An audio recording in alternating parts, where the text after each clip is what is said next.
Hi, I'm Andy Temte, and welcome to Money Lessons. Join me every Saturday morning for bite-sized lessons that are designed to improve financial literacy around the world. Today is February the 21st, 2026. Last week, we examined what happens when bond credit ratings fail, from Penn Central in 1970 to Enron in 2001 to the mortgage securities disaster of 2008. We learned that bond credit ratings are useful tools, but imperfect ones, and that investors must always exercise independent judgment. Today, we're exploring another tool that investors and economists watch very closely, the yield curve. You may have heard news anchors or financial pundits mention an inverted yield curve with ominous undertones. But what exactly is the yield curve? What shapes can it take? And what might those shapes be telling us about the economy?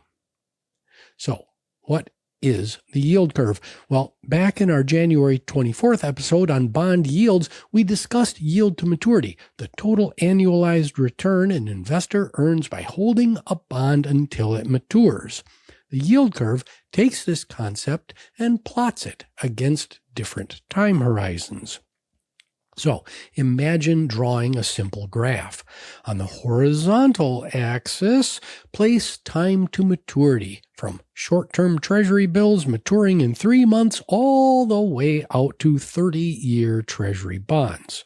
On the vertical axis, plot the yield for each maturity.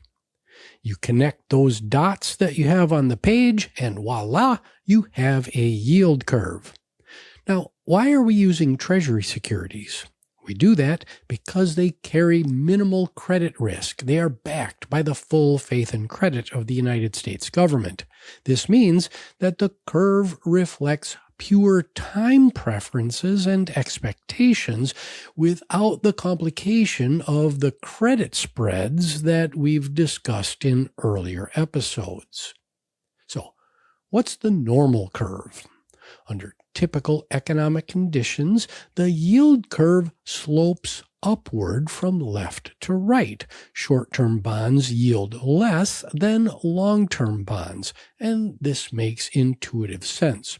When you lend money for 30 years instead of 3 months, you're taking on more risk. Economic conditions could change dramatically. Inflation could erode your returns. Interest rates could shift in ways that make your locked-in long-term rate look less attractive. Investors naturally demand compensation for these uncertainties, a higher yield for longer commitments. That's why an upward sloping yield curve is considered quote-unquote normal. Now, a steep upwardly sloping curve can signal different things depending on the context. Sometimes it reflects optimism about future growth, but a steep upwardly sloping curve can also appear when the Federal Reserve has cut short-term rates to stimulate a struggling economy. Now let's talk about a flat curve.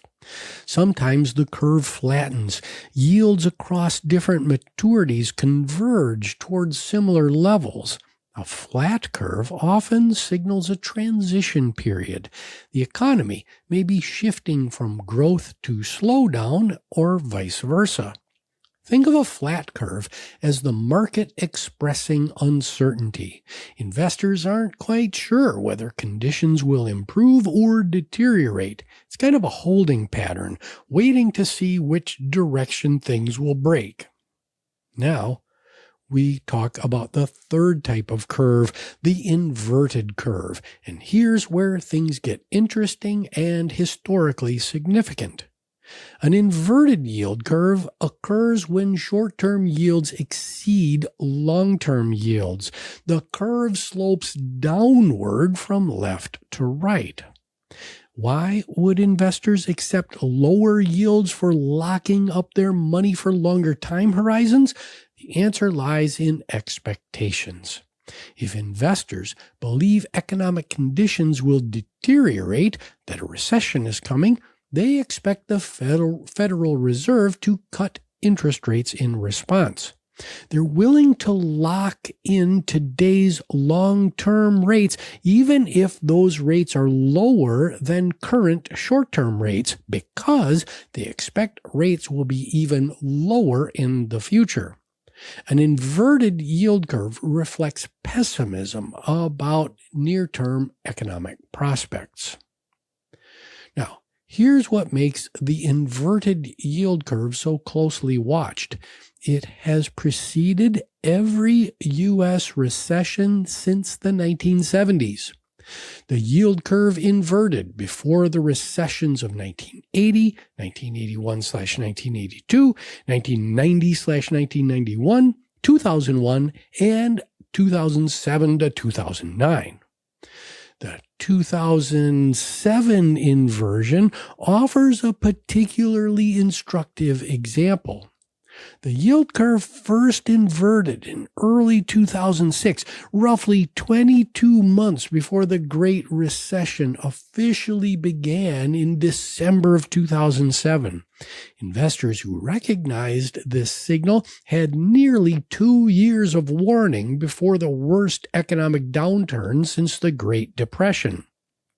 The Great Recession lasted 18 months, the longest since World War II.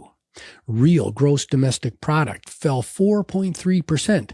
Unemployment doubled from 5% to 10%. Home prices dropped approximately 30% from their peak. Those who heeded the yield curve's early warning had time to adjust their portfolios and prepare for difficult conditions ahead. But before you rush to restructure your investments every time the yield curve inverts, some important caveats are in order.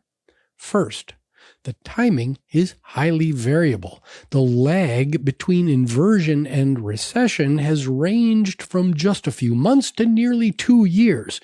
Knowing that a recession might be coming doesn't tell you precisely when it will arrive. Second, the yield curve is one signal among many. No single indicator, not the yield curve, not employment data, not consumer confidence surveys, can predict the future with certainty. And third, and you'll hear this a lot, correlation is not causation. The yield curve doesn't cause recessions. It reflects market expectations about future conditions.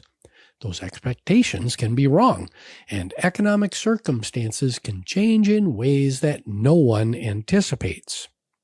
The brief 2020 recession offers a humbling example. The yield curve had inverted in 2019, and a recession did follow, but it was triggered by a global pandemic that no economic indicator could have predicted. The timing may have been largely coincidental. Now, why does this matter for you and for investors? Well, understanding the yield curve helps you interpret financial news more intelligently. When commentators discuss curve steepening or flattening, you'll understand what they mean and why it matters. More practically, the shape of the yield curve affects decisions about bond investing. In a steep, upwardly sloping curve environment, long-term bonds offer meaningfully higher yields, but also more interest rate risk, as we'll explore in future episodes. In a flat or inverted environment, the extra yield from extending maturities may not justify the additional risk. The yield curve also affects the broader economy through bank lending. Banks typically borrow short-term and lend long-term. When the curve is steep and upward sloping, this spread is very profitable for banks. When the curve flattens or inverts, bank profits typically compress and lending often tightens, which can contribute to the very economic slowdown the curve is signaling. Now, we've built a substantial foundation in how bonds work, from mechanics and yields to credit ratings and market signals. Next week, we're going to tackle the concept of duration, a concept that measures how sensitive a bond's price is to changes in interest rates. Until next week, I wish you grace, dignity, and compassion. My name is Andy Temte. This is Money Lessons. You can find the show on all the major streaming services as well as out on YouTube. Please like, subscribe, rate, and most importantly, share this public good with your friends, your neighbors, your colleagues, and maybe a family member. The show is produced by Nicholas Temte, and we'll see you next time on Money Lessons.